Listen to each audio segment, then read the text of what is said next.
जय हो नीम करोली बाबा महाराज, आपकी सताई जय। मेरी तरफ से आप सब लोगों की तरफ से मेरा बाबा जी के चरणों में दंडवत प्रणाम, श्री माँ के चरणों में मेरा प्रणाम। तो जैसा कि मैंने आपको इस मंदिर और आश्रम के बारे में बताया था, तो मुझे कई कमेंट्स और कई क्वेरीज़ मिली हैं। कईयों ने दोबारा पूछा है कि इसकी लोकेशन बताओ, ये कहाँ पे है, ये आश्रम कहाँ है। तो मैं बता दूं कि मैंने आपको पहले भी बताया था। अगर आपने राय वाला आश्रम पार्ट 1 पार्ट 2 देखा होगा तो उसमें मैंने बताया था कि ये इसकी एग्जैक्ट लोकेशन बताई थी। अच्छा, अब मैं आपको शुरू से बता देता हूँ, पहले तो फिर दोबारा बता देता हूँ क्योंकि मैं आपके लिए ये वीडियो बना ही रहा हूँ। तो ये राम दरबार है, यहाँ पे राधा कृष्ण जी की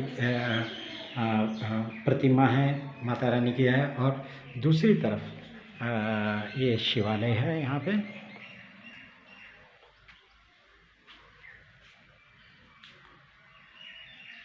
अच्छा, अब मैं आपको थोड़ा सा और बता देता हूँ कि जो ये मंदिर का जो निर्माण है, ये श्री महेंद्र सिंह जी ने अपने साथियों के साथ, सहयोगियों के साथ कराया। और इस मंदिर का निर्माण करने में, इस आश्रम का निर्माण करने में भी आशीर्वाद ही है बाबा जी का, और ये चमत्कार ही है। चमत्कार है कि महेंद्र सिंह जी जो अपनी बेटी के लिए मांगते थे कि वो पायलट बन जाए, वो नहीं, एक्चुअली में उनका बेटा चाहता था तो वो पायलट बन गया। उसके बाद जो उनकी बेटी है प्रियंका, एक बार वो कैसे मुसीबत में फंस गए, मुसीबत में फंस गए मतलब कि एग्ज़ाम जाने दे रहे थे और बहुत पानी बरसा उस रात को, और वो फंस गए। और उन्होंने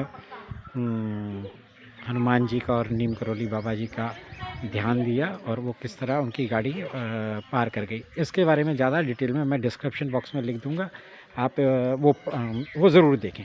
ये थी और चमत्कार, और ये निर्माण तब हुआ जब महेंद्र सिंह जी ने अपना पूरा जो जीवन है वो नीम करोली बाबा जी की सेवा में ही त्याग दिया।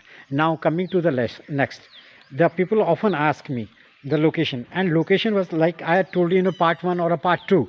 That was it is located between Haridwar and Rishikesh, 12 kilometers from Haridwar and 14 kilometers from Rishikesh, between.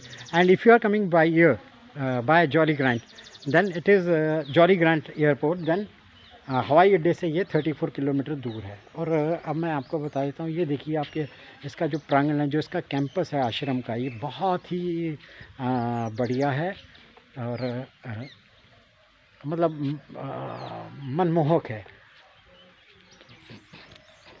और यहाँ पे आप देखो वातावरण बहुत है जी हाँ। पहले मैं आपको महाराज जी की कुटिया दिखा देता हूँ, जहाँ पे, जिसको हम ध्यान केंद्र भी कहते हैं, ये है। जय हो, जय हो।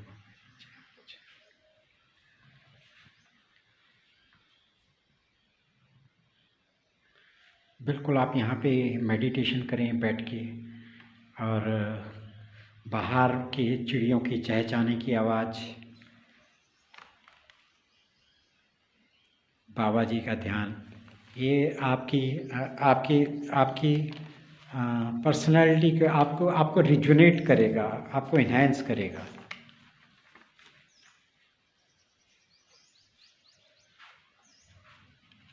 और अच्छा, और मैं आप सब लोगों को बता दूं कि 6 अप्रैल को हनुमान जयंती है आने वाले, और आप सब लोगों को यहाँ पे निमंत्रण है। आप आइए, भंडारे में शामिल हो जाइए, भव्य भंडारे में शामिल हो जाएं, और साथ में उस भंडारे में सेवा भी करें।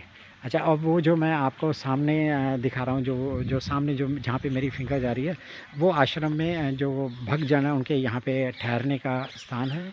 आप लोग यहाँ पे ठहर सकते हैं। मुझे कई लोगों ने पूछा है मेल करके कि आश्रम हमें आश्रम के कमरे दिखा दीजिए, पर क्योंकि अभी वो ऑक्यूपाइड है, so it is not good to show you from inside. But latrine bathroom is toilet bathroom is attached, kitchen is also attached. If you want to cook yourself, you are, otherwise all the arrangements are done by ashram whenever it is requested. और अच्छा एक और चीज़ और बता दूं कि ये बिल्कुल जो आप सामने देख रहे हैं, ये सामने गंगा जी जो है वो बिल्कुल यहाँ से 1.5 किलोमीटर दूर है, बिल्कुल उस तरफ जहाँ से आप मेरी फिंगर दे रहे हैं 1.5 किलोमीटर दूर। पास में ही यहाँ पे बसंती माता का एक बहुत प्राचीन मंदिर है। और इस तरफ है औरावली आश्रम, जो खुद में बहुत फेमस है। तो आप जब भी आएँ यहाँ पे, आप 10 दिन पहले प्रायर अपॉइंटमेंट लेके आएँ। एक बार फिर श्री माँ के चरणों में मेरा प्रणाम, श्री गुरु के चरणों में मेरा प्रणाम। हनुमान जयंती के दिन एक बार यहाँ पे भंडारे, भव्य भंडारे के लिए अवश्य आएँ। और हाँ, एक और बात बता देता हूँ, यहाँ पे सवेरे की आरती जो होती है वो 5:30 बजे होती है और शाम की आरती साया 6:30 बजे होती है। एक बार फिर श्री गुरु जी के चरणों में मेरा प्रणाम, श्री माँ के चरणों में मेरा प्रणाम।